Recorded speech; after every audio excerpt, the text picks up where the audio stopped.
Revenue సమస్యలు పరిష్కరించడంలో ప్రజల సంతృప్తి చాలా ముఖ్యమన్నారు ఏపీ మంత్రి అనగాని సత్యప్రసాద్. మంగళగిరిలోని సీసీఎల్ఏ కార్యాలయంలో ప్రాంతీయ రెవెన్యూ సదస్సును మంత్రి ప్రారంభించారు.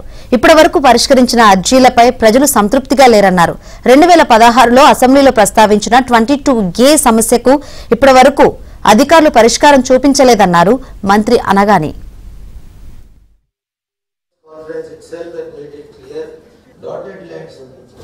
మొత్తం గ్రామ కట్టంని అది సింగిల్ ఎల్పీఐ లాస్ట్